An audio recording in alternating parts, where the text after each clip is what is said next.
Selamat malam, perkenalkan nama saya Firianus Nanga, mahasiswa Universitas Nusa Cendana Kupang, Fakultas Ilmu Sosial dan Ilmu Politik, jurusan Sosiologi, semester 7 kelas A reguler sore. Pada kesempatan kali ini saya akan membahas materi dari mata kuliah Sosiologi Terapan dengan judul Gender, Kesehatan, dan Teknologi Informasi dalam konteks pertumbuhan teknologi informasi dan komunikasi dalam perawatan kesehatan di seluruh dunia. Teknologi informasi dan komunikasi semakin banyak digunakan dalam pemberian layanan kesehatan. Sistem informasi untuk mendukung berbagai kegiatan perawatan kesehatan termasuk pengumpulan informasi kesehatan, distribusi informasi kesehatan kepada warga negara, dan diagnosis dan perawatan yang lebih baik telah dikembangkan untuk mencerminkan prioritas politik baru dari peningkatan akuntabilitas, keterlibatan pasien dan publik, dan pengobatan berbasis bukti. Ketika komputerisasi perawatan kesehatan terjadi, masalah dan tantangan sosial dan politik baru muncul. Pengenalan sistem informasi ke tempat kerja sektor kesehatan dapat mengubah cara kerja dilakukan. Ketersediaan informasi kesehatan online yang meningkat dapat mengubah hubungan dokter-pasien dan menimbulkan banyak masalah yuridiksi dan hukum. Teknologi pencitraan baru seperti magnetic resonance imaging atau MRI dapat mengungkapkan bagian tubuh yang sebelumnya tidak terlihat, sehingga menimbulkan pertanyaan baru bagi praktisi dan pasien. Saat sistem informasi baru dikembangkan, keputusan penting juga sedang dibuat tentang apa yang harus digunakan untuk dikumpulkan. Keputusan yang akan mempengaruhi apa yang dapat kita ketahui tentang kesehatan populasi selama bertahun-tahun yang akan datang.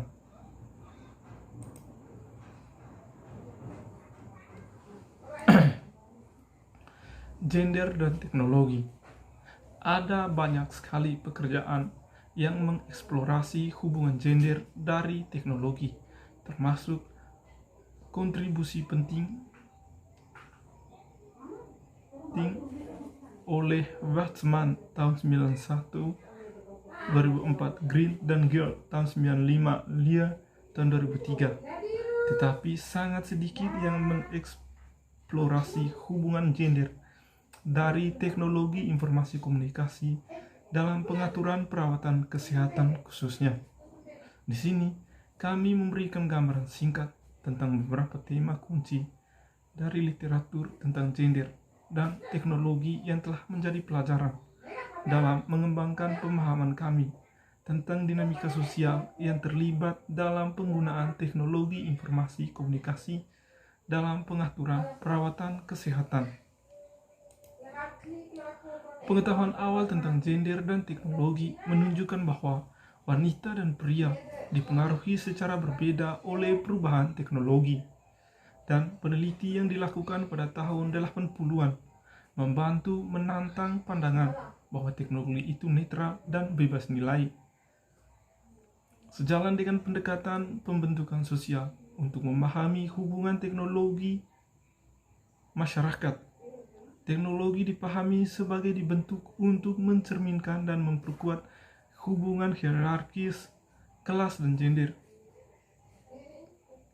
Kira-kira pada waktu yang sama, baik ilmuwan sosial dan ilmuwan komputer di negara-negara OECD mulai mempertimbangkan apa yang mungkin dimaksudkan untuk praktik kerja dan desain sistem, dan koleksi baru yang mengeksplorasi hubungan gender dan desain diterbitkan. Sementara panggilan untuk wanita dalam teknologi dan desain adalah hal yang biasa.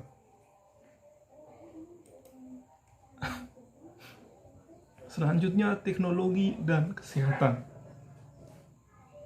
Beberapa literatur terkait, termasuk sosiologi medis dan antropologi medis, studi ilmu pengetahuan dan teknologi, kerja koperasi yang didukung komputer, informatika medis, dan sistem informasi telah berkontribusi pada munculnya bidang beasiswa yang dikenal sebagai perspektif sosioteknis tentang informatika kesehatan. Area ini dicirikan oleh beberapa asumsi dan praktik bersama yang juga telah membentuk banyak karya dalam koleksi ini.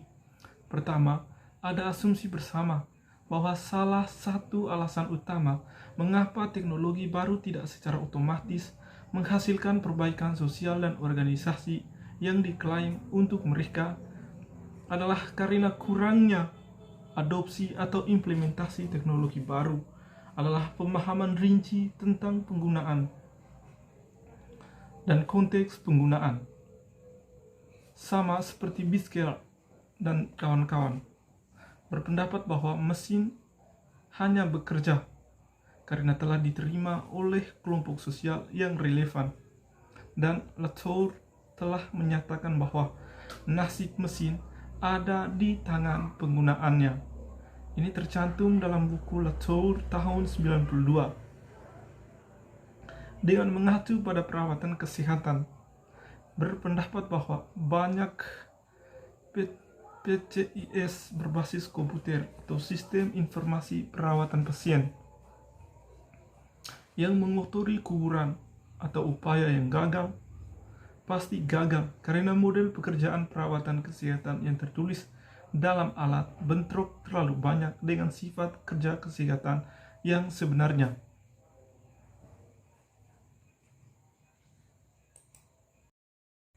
Selanjutnya, gender dan kesehatan. Badan literatur lain yang berpengaruh dalam kerangka buku ini difokuskan pada bidang gender dan kesehatan. Di sini ada beberapa tema yang telah dilatih dengan baik yang relevan dengan perhatian kami pada persimpangan 3 arah antara gender, kesehatan, dan teknologi. Tema utama berkaitan dengan cara pembagian kerja berdasarkan gender, baik dalam pekerjaan berbayar maupun tidak berbayar, dan hubungan gender secara lebih umum menghasilkan kondisi dan praktik kesehatan gender. Misalnya, wanita mengalami konsekuensi kesehatan dari kekerasan dalam rumah tangga dan pemerkosaan, memiliki tingkat kecemasan dan depresi yang dilaporkan lebih tinggi daripada laki-laki, dan sering mengalami sikap buruk dari profesional kesehatan dalam pertemuan medis. Selain itu, karena wanita bertanggung jawab atas kesehatan orang lain, termasuk pria dan laki-laki, termasuk pria dan anak-anak, mereka seringkali mengabaikan kesejahteraan mereka sendiri atau menunda perawatan kesehatan yang diperlukan. Misalnya, dalam buku Guild-Lemming tahun 2004 telah menunjukkan bahwa gejala penyakit jantung pada wanita sering diabaikan karena terwakili sebagai penyakit pria, dan wanita sering menunda mencari diagnosis karena terlalu sibuk merawat orang lain. Kesehatan pria juga ditentukan oleh gender tentunya.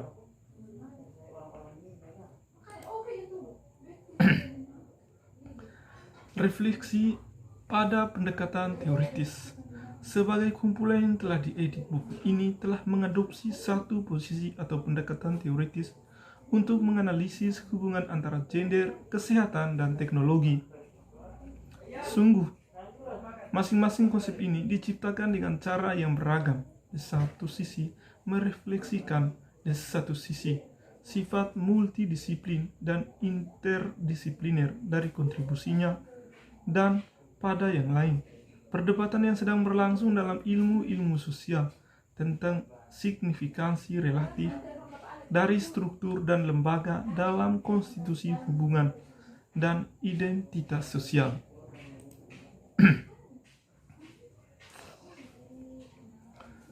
Merefleksikan elektisisme studi gender secara lebih umum. Kontributor mengambil berbagai pendekatan disipliner dan teoritis untuk mempelajari dinamika gender dari teknologi informasi komunikasi dan kesehatan.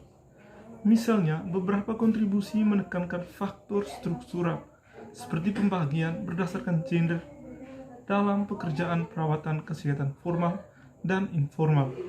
Di sini, masalah yang dieksplorasi termasuk bagaimana implementasi dan penggunaan teknologi informasi komunikasi mempengaruhi di mana dan bagaimana batasan antara pekerjaan perawatan formal dan informal dibuat, atau bagaimana distribusi pekerjaan semacam itu antara perempuan dan laki-laki dibuat.